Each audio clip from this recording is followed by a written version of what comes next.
तर सर आपण कुठपर्यंत गेलो होतो सर? थोडस तो कल्पना द्या सर. सासऱ्याकडे राहिले का ते सासऱ्याकडे? Yes yes yes yes. शेतात गेलो होतो सासऱ्याच्या घरी. तर मी सासरे आलं लक्षात सर.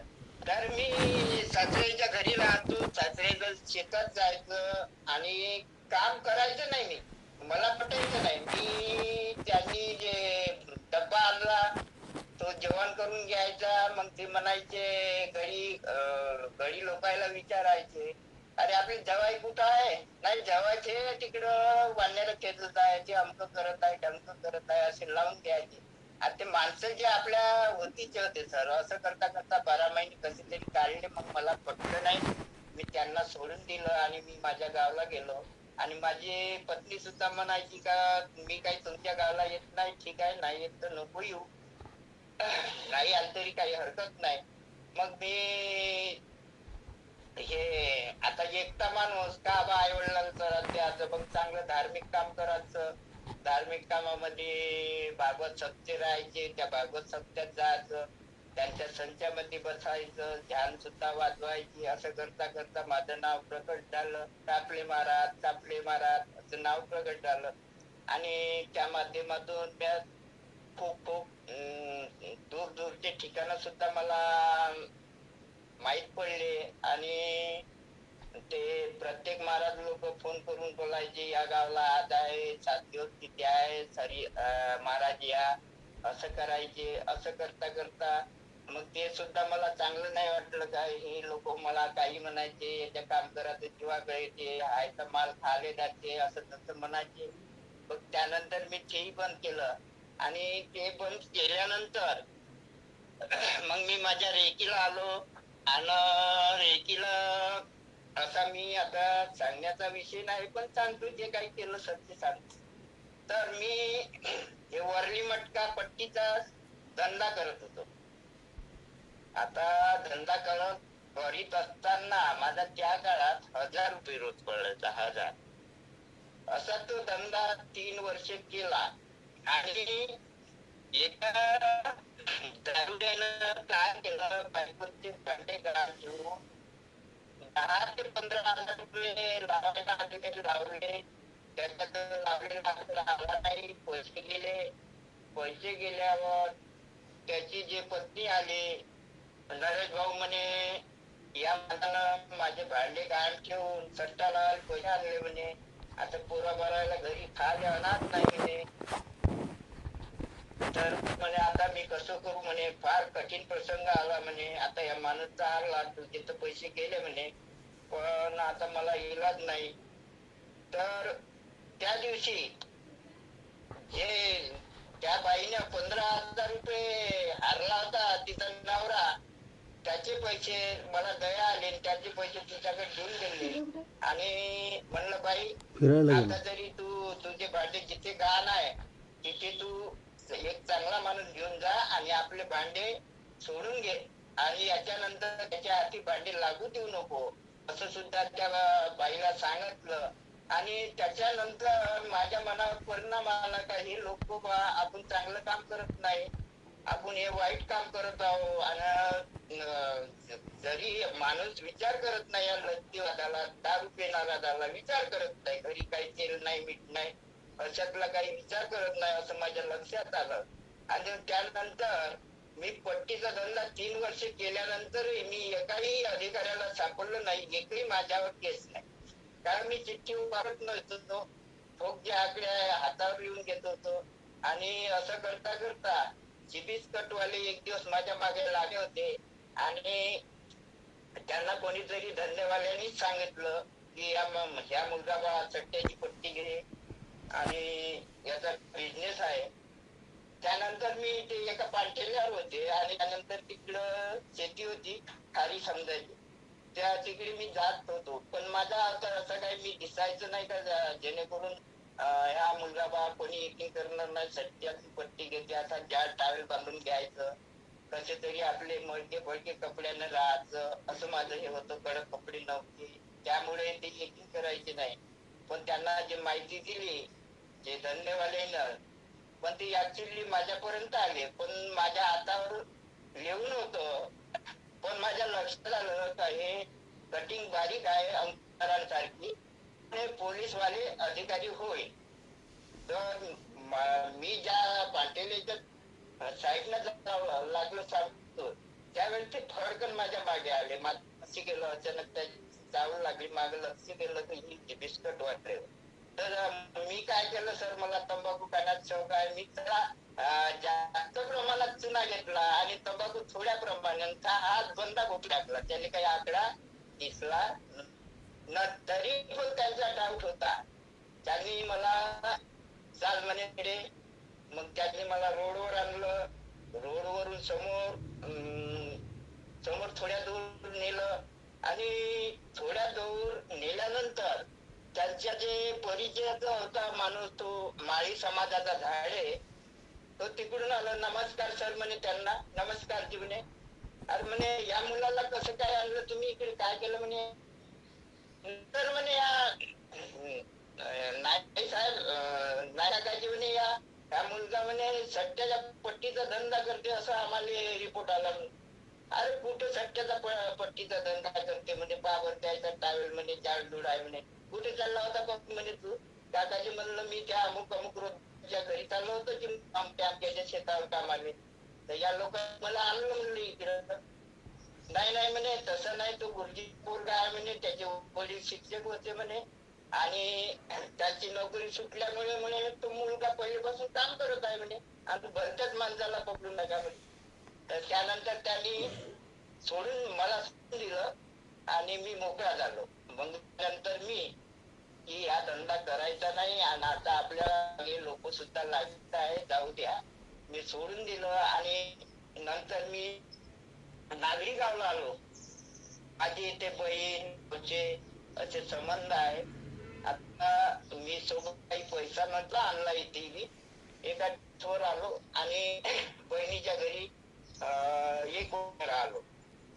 आणि माझी ते पहिली बायको येण होती. त्या माझ्या या मावशांनी प्रयत्न केला आणि तिला चान्स सुद्धा दिला, ते आली नाही. त्याच्यानंतर आम्ही इथे नागरीला दुसरं केलं.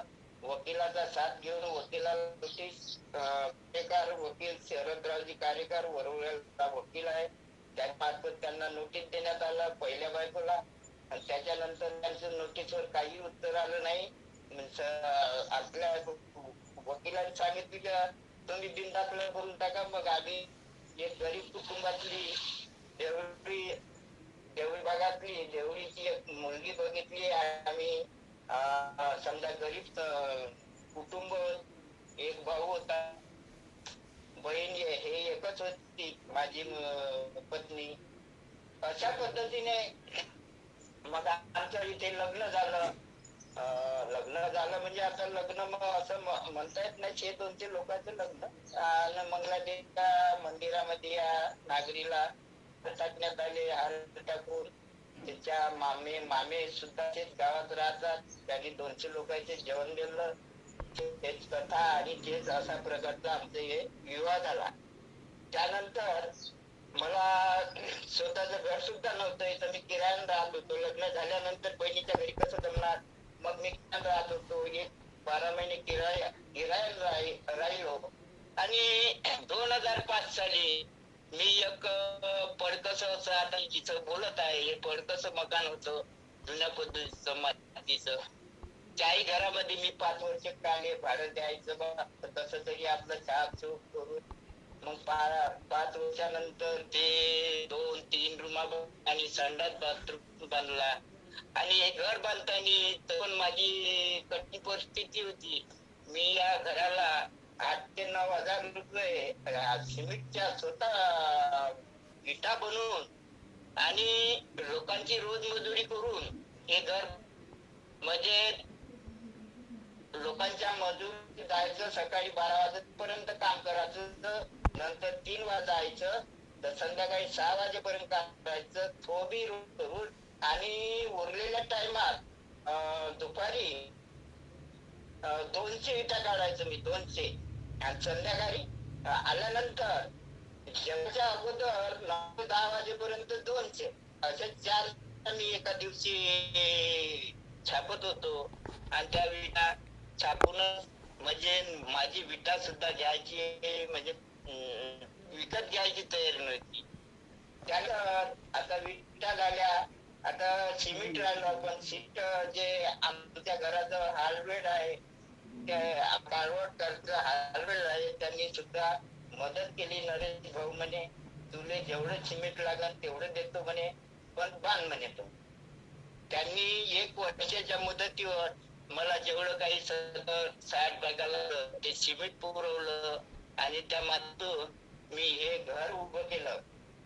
आणि त्यानंतर मी क्रेन मशीनने जे विहीर होतं त्या क्रेन मशीन विहिरीचे सुद्धा 8 वर्ष लगातार एकसारखं काम केलं.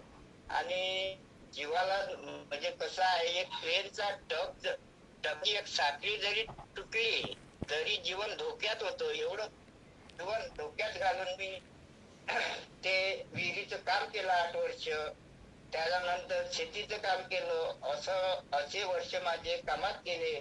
आणि आता मागच्या वर्षीपासूनच समजू, आता वर्षीपासूनच उन्हाळ्यापासून तसंच माझे वडील 5 डिसेंबरला मरण पावले. त्यांच्या मृत्यूमध्ये गाठ आली होती आणि ते असे इकडे चालायचे आणि सेवाग्रामला भरती सुद्धा केलं. 80 वर्षाची वय होती त्यांची. डॉक्टर म्हणे ऑपरेशन करावं लागते म्हणे. ठीक आहे म्हणलं सर, किती खर्च येईल? तर म्हणे 2 लाख. आता 2 लाख खर्च येईल, ठीक आहे म्हणलं 2 देऊ. नाही म्हणे काही द्यायची गरज नाही म्हणे. मग कसं सर म्हणलं, हे 5 लाखची जी योजना आहे सरकारची म्हणे, योजनेतून तुमचे होते, तुम्हाला काही खर्च लागत नाही म्हणे. ठीक सर म्हणलं, खर्च लागत नाही, विषयच नाही. पण म्हणलं सर ऑपरेशन जर केलं तर हे माझे वडील आहे हे जगणार म्हणलं.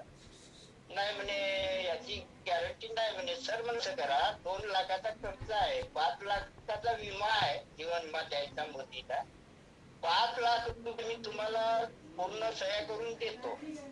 त्यानंतर अशी हमी घ्या की माझे वडील जगले आणि मी तुम्हाला 5 लाख रुपये मोदीचा जेवढा विमा आहे तेवढे प्रदान करतो.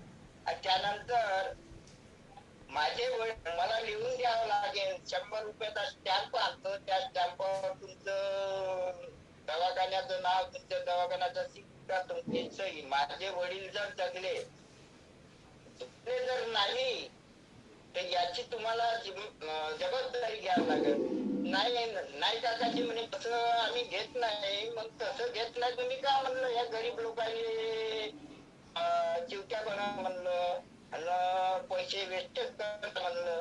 जरी म्हणलं आमच्यापासून पैसे जात नाही तरी तुम्हाला तिकडून त्यातून सरकारकडून पैसे कव्हर करता म्हणलं.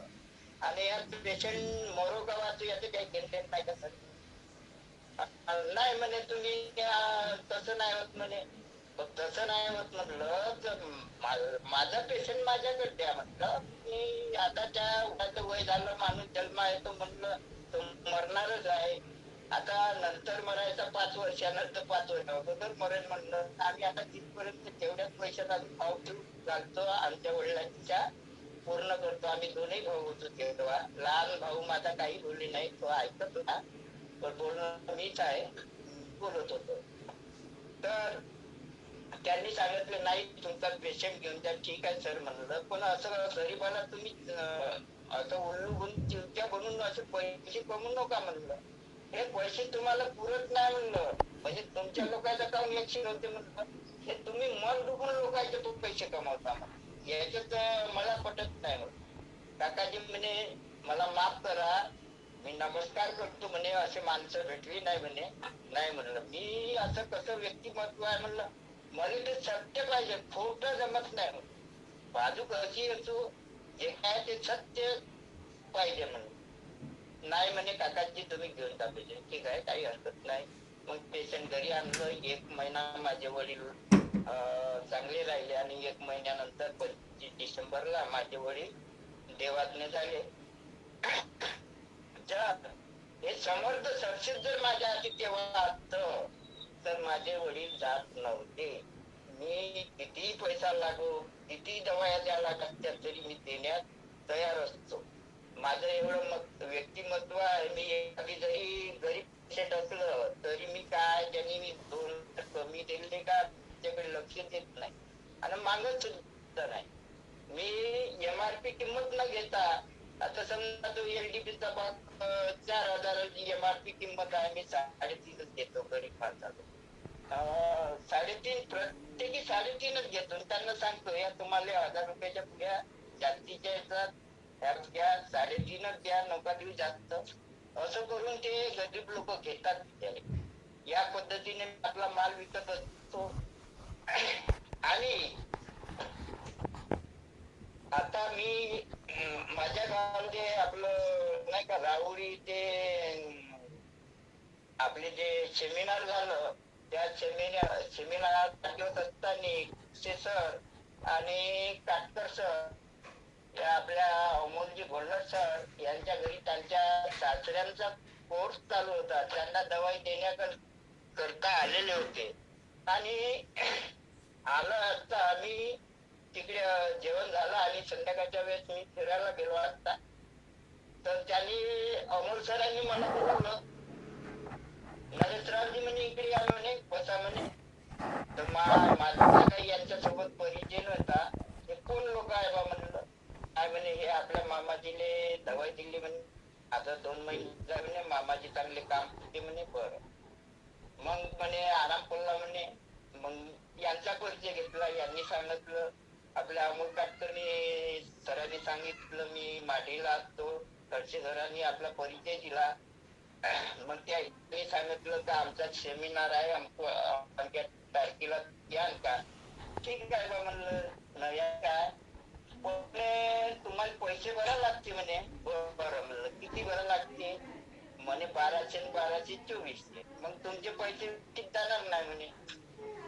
तर कसं बा म्हणलं. नाही म्हणे 2 अमृत ज्यूसचे डबे मिळणार म्हणे. ठीक आहे, मी अमृत ज्यूस असं थोडं कोणत्या तरी कंपनीचं असं नाव ऐकलं पण डब्बा पाहिला नाही.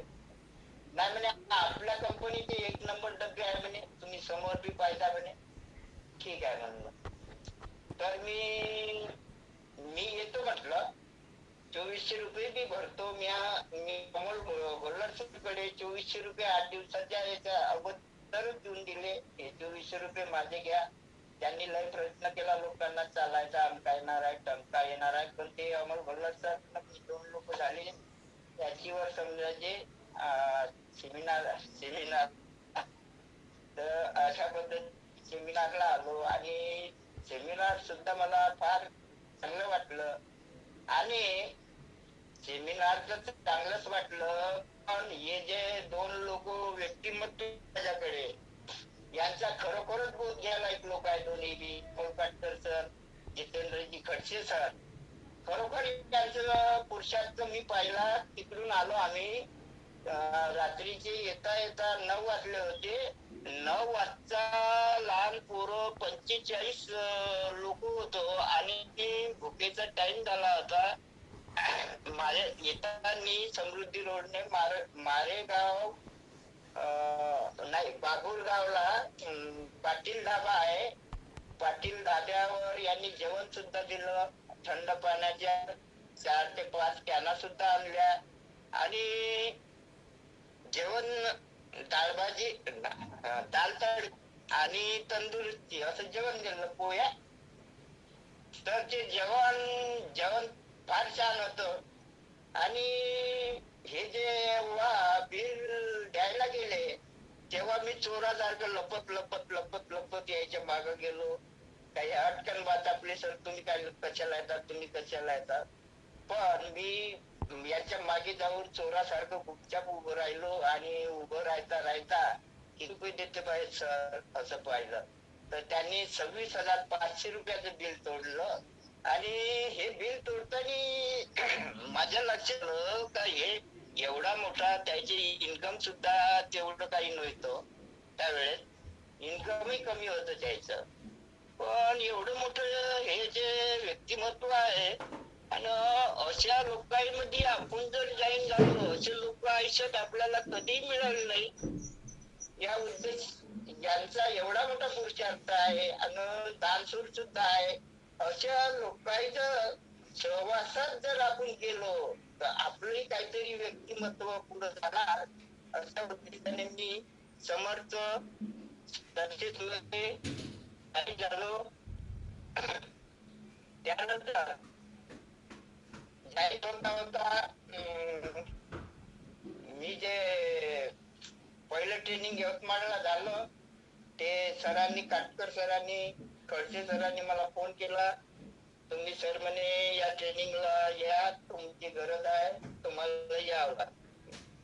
मी जे माझं काय कंडिशन होती त्या दिवशी मी माझ्या वडिलांचं अक्षय तृतीयेच्या दिवशी रेकीला जीव घालण्याकरता गेलो आणि तिथे 4 वाजता फोन आला. फोन आल्यानंतर ते आमचे अमोल भोलर सर, ते पोरीचं असं आहे, पोरीचं असं काम आहे, तसं बहाणे बनवत होते. पण मी बहाणा बनवला नाही. मी यांना सरळ सांगितलं, अमोल काटकरांना म्हटलं, सर म्हटलं खरं जर म्हणाल तर आता 5,000 पास भेटते, परंतु माझ्याकडे 5,000 सुद्धा भरायला नाही आहे. तर काटकर सरनी अशी याचं उत्पन्नच कमी असल्यामुळे आणि यांनी 4 लोकांचे पैसे भरले होते 20,000 पहिले. सर म्हणे तुम्ही पहिले नाही सांगितलं, मला वाटलं म्हणे का असेल बा सर पैसे. तर यांनी स्वतःचे 4 लोक नवीन आणले, त्याचे 20,000 भरले होते. तर ठीक आहे, मग ते 4 वाजता मी वापस आलो. संध्याकाळी 8 वाजता घरी आलो. घरी आल्यानंतर अमोल सरच्या घरी बसलो. बसता मीटिंग जॉईन झाली. मीटिंग झाली नव्हती. आता सरांनी विषय मांडला. चिमनकर सरांना काहीतरी फोन केला होता वाटते. तर मीटिंग मध्ये चिमनकर सरांनी जाहीर केलं की तुम्हाला दोघांनाही 10,000 रुपये मी देतो. उद्या सकाळी तुमची तयारी करा आणि तुम्ही या. तुम्ही काही पैशाचं टेन्शन घेऊ नका. तर त्या आपल्या चिमनकर सरचं सुद्धा मी जरी पुढच्या पदावर गेलो तरी त्यांचं नाव विसरणार नाही. असं खूप ते म्हणजे दानशूर आहे कार्यकर्ते आपल्या समर्थ सरचे.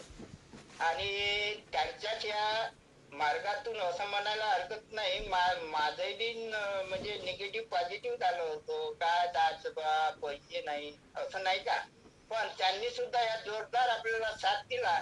आणि या साथामुळेच मी आता एवढं काही बोलू शकलो.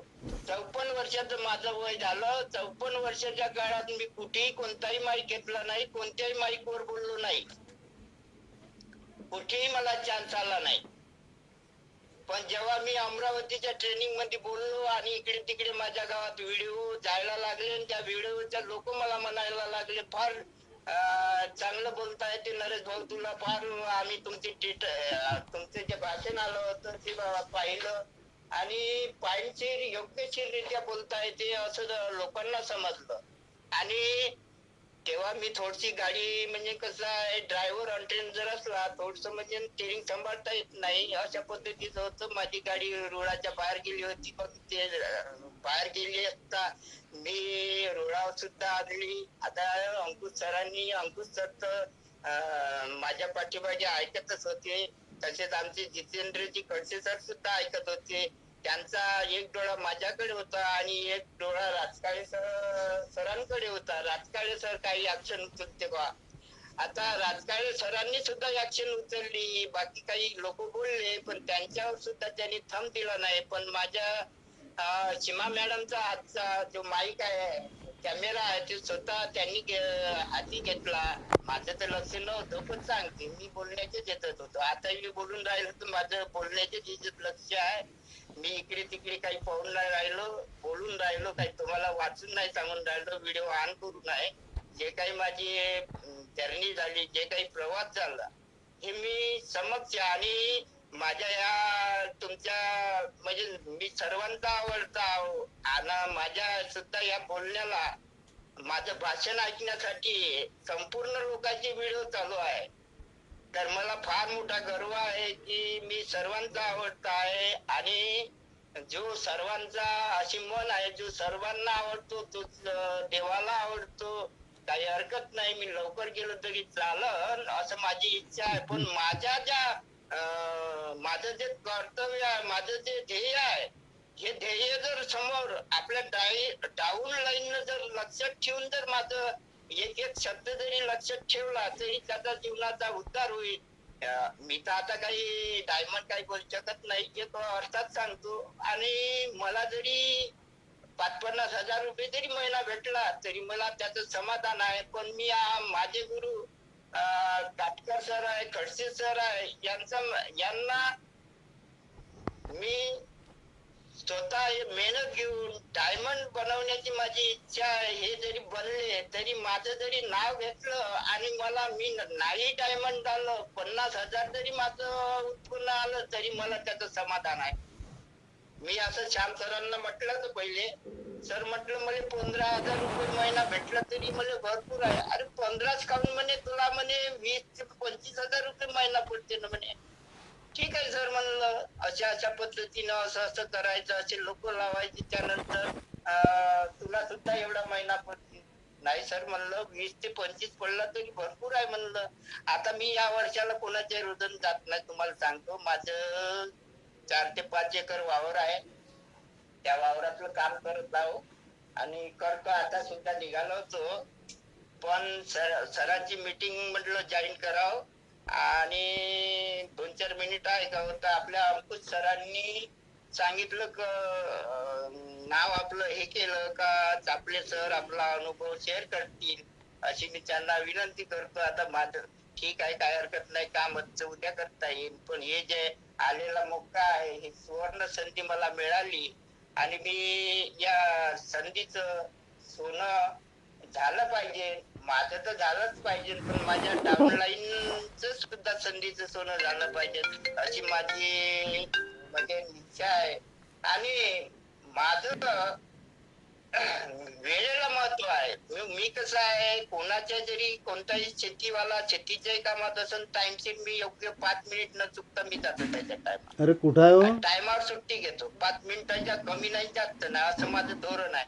तसं हे प्रॉडक्ट विकायला पूजाच्या फोनवरून किरणला फोन लाव. मी माझी जरी बस चुकली तरी मी पैदल 1 मी किलोमीटर कोणा का केलं? होईना मी पैदल निघतो.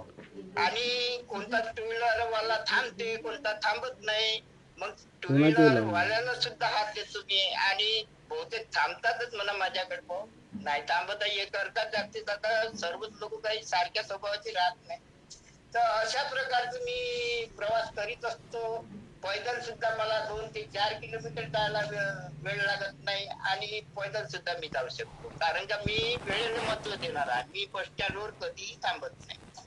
आता लोक म्हणाल काय पैदलच चालला, ठीक आहे म्हणलं तरी चालते. मी लोकांकडे पाहत नाही, मी आपल्या स्वतःच्या दिमागानं असं हे आपलं म्हणजे प्रॉडक्ट फील्ड वरती जातो. आणि काटकर सर, खडसे सर मला बोलावल्यानंतरही 1-2 वेळा तसा मौका आला, माझी 5 मिनिटानं बस चुकून गेली तरी पण मी 2-4 किलोमीटर केळीपर्यंत पैदल गेलो असं. आणि त्याच्यानंतर पुन्हा त्याच्याच माढळीची गाडी, त्यांच्याच आपल्या काटकर सरांच्या स्वतःची गाडी आली. स्वतःहून मला ओळखतात आणि स्वतःहून त्यांनी 4 व्हीलर गाडी थांबवली. 2 वेळा तसा त्यांचीच गाडी आली, 2 वेळाही तसं तेच गाडी मला मिळाली. त्या गाडी त्यांच्या वेळेच्या आत मी घरी जातो. चापले सर तुम्ही 6 वाजता या सकाळी, ठीक आहे, पण त्यांचंच होत नाही.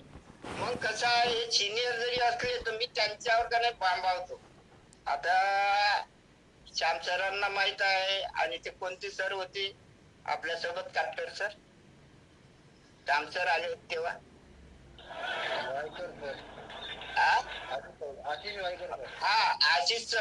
आशिष सरच्या समोर सुद्धा मी 1 ते दीड वाजलेला होता माझ्या घरी. श्याम सरांनी पाणी 1 गिलास पाणी घेतलं, चहा सुद्धा घेतलाय. सर म्हणजे फार मोठी भूक लागली.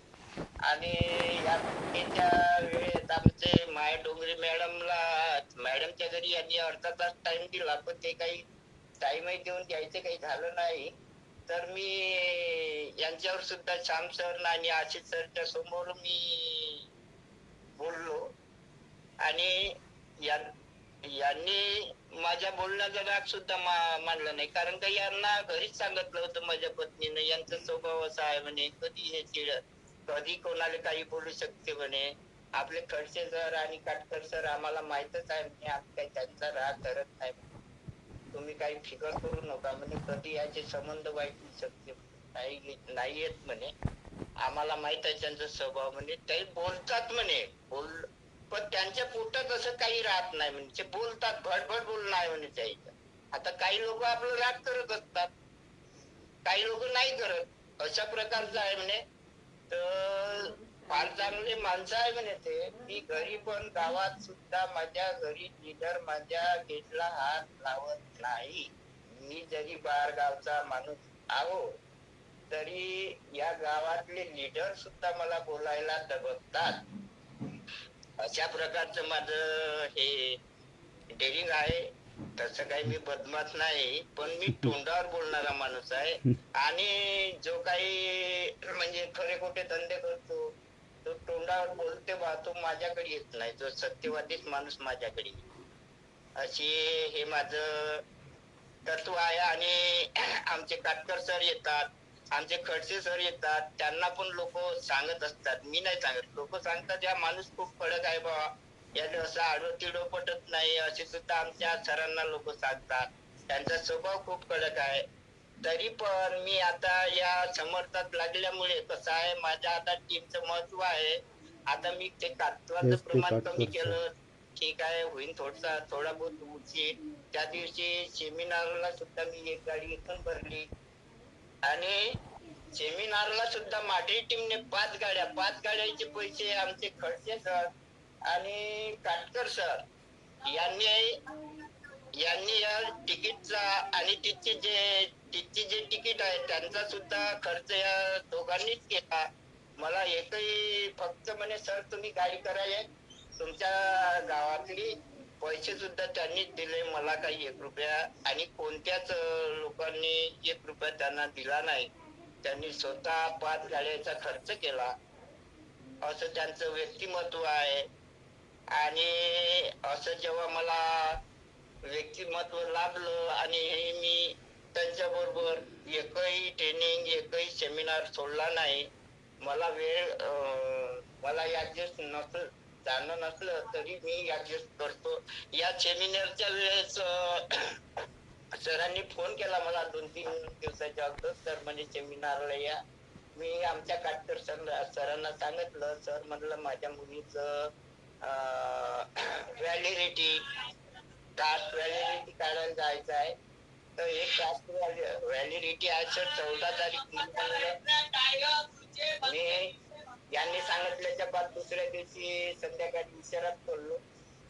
मला एक वाक्य आठवलं तुकडोजी महाराजाचं, उद्या करा याची आज करा काही, उद्याचा भरोसा नाही. हे वाक्य मी चहा पेता वाटत. अरे म्हणलं या वाक्य आपल्या ह्याच्यात आलं, त्याचं काय उद्देश बा. तर मी त्या रेकीला, म्हणजे ते कसं आहे जुनं रेकॉर्ड तिकडेच आहे आपलं, रेकीला ऑनलाईन दुकान आहे, त्या पोराला म्हटलं बापू म्हणलं 14 तारखेला येण्यापेक्षा मी जर अगोदर आलो तर जमन का आपलं काम? जमते काकाजी म्हणे. तर म्हणलं तुझे रुपये किती झाले? म्हणे 800 रुपये होते की म्हणे. ठीक आहे म्हणलं, मी ऑनलाईन पाठवून देतो आता, आणि तू माझ्या कामाची तयारी कर म्हटलं.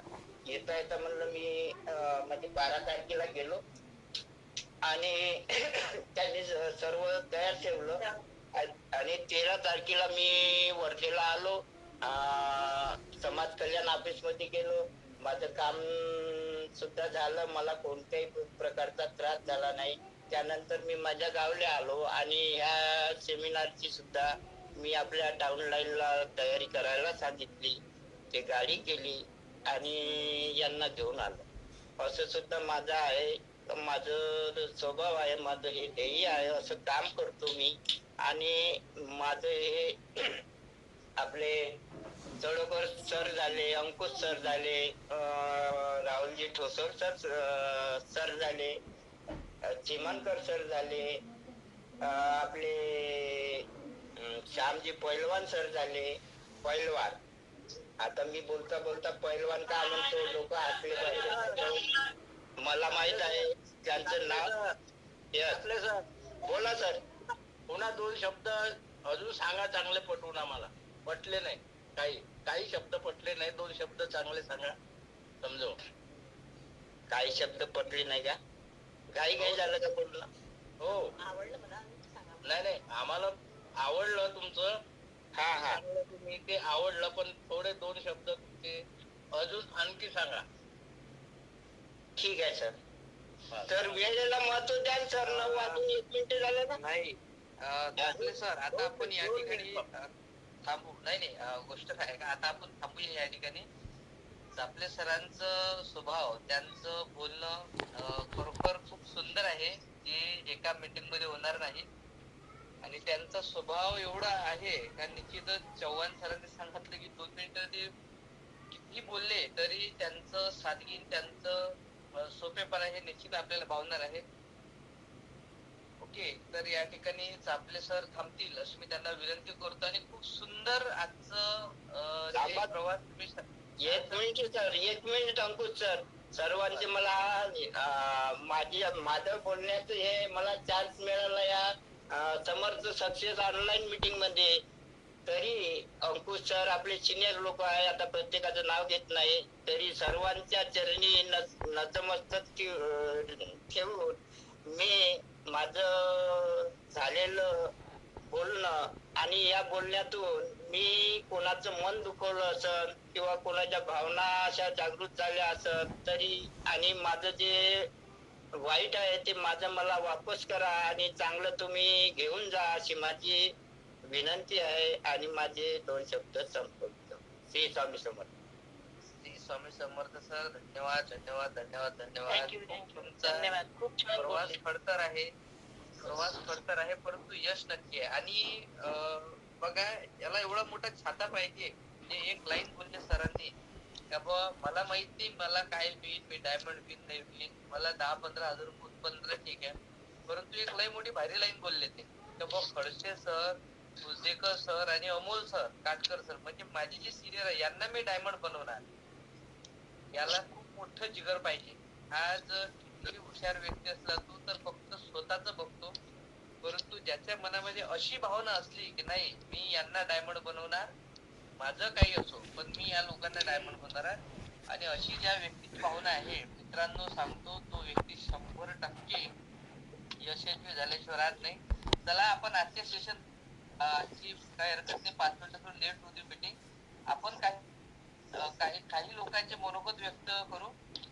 रामेश्वरजी हिरडे सर आहे. हिरडे सर बोला. हिरडे सर, तुम्हाला आजची मीटिंग मधून कसं वाटलं? हिरडे सर. सर आपले सरांचं सांगायचं म्हणजे खरोखर एकदम जीवाला लागणारे सर्व त्यांनी प्रसंग सांगितले की काही काही जीवनात माझेही आलेत ते असे प्रसंग. दिसत नाही हिरडे सर, तुमचा चेहरा दिसत आहे. हो दिसतो ना.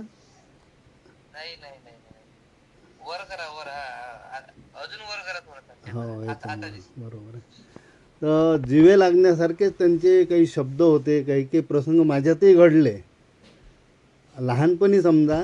आणि शेतात जाणे वगैरे हाही प्रसंग माझ्या याच्यात झाला.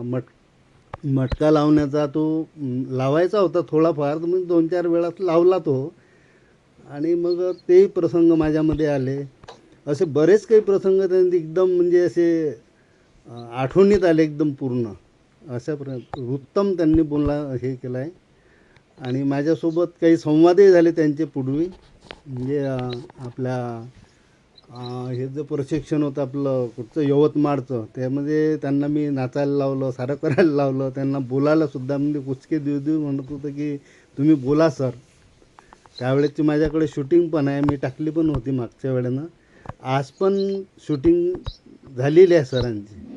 जे इथं हजर नसतील त्यांना पुन्हा ते ऐकायला मिळेल, पाहायला मिळेल. धन्यवाद सर. धन्यवाद सर. तुमच्या सिनियर सिटीजनचा आशीर्वाद सर्वांवर लागू द्या. धन्यवाद हिरडे सर. बघा फक्त आता आपण हँडरेस केला, पण आपलं एका मिनिटामध्ये आपल्याला ओपिनियन व्यक्त करायचं आहे. मी नाव नेक्स्ट घेतो अरविंद वानखडे सर. बोला सर. तर त्यांनी खूप त्यांच्या जीवनामध्ये त्यांचं जे व्यक्तिमत्व आहे, त्यांचं खडतळ बोलणं आहे आणि त्यांचा जो स्वभाव आहे, या स्वभावावर त्यांनी विजय मिळवून आज ते ज्या कंडिशन मध्ये वाटचाल करत आहे, त्यांची वाटचाल ही खरोखरच एक प्रेरणादायी आपल्याला सर्वांना ठरू शकते. कारण का त्यांचा जीवन प्रवास जर पाहिला तर ते आज चांगल्या ठिकाणी असते, पण त्यांचा स्वभाव किंवा त्यांचं व्यक्तिमत्व त्यांना ते आड आलं आणि तेच असाच माणूस सर्वांसाठी एक प्रेरणा घेऊन समोर चालत असतो. एवढंच मला त्यांच्या जीवनबद्दल आज बोलायचं होतं. धन्यवाद सर.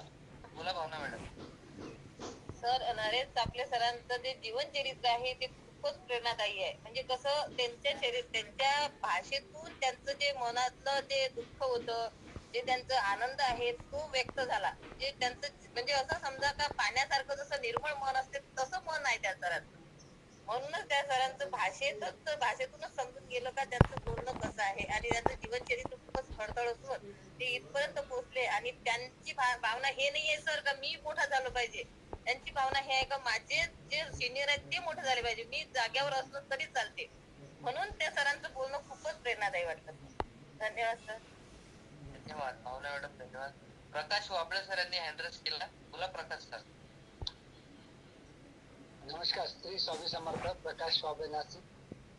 तापले महाराज आज खूप काही गोष्टी शिकवून गेलेत आपले महाराजांनी. त्यांच्या शब्द आणि शब्द रुचीमध्ये महाराज म्हणून काही सगळ्याच्या जीवनात एक सत्ता लावणारे हे सगळ्या गोष्टी शिकवत आले.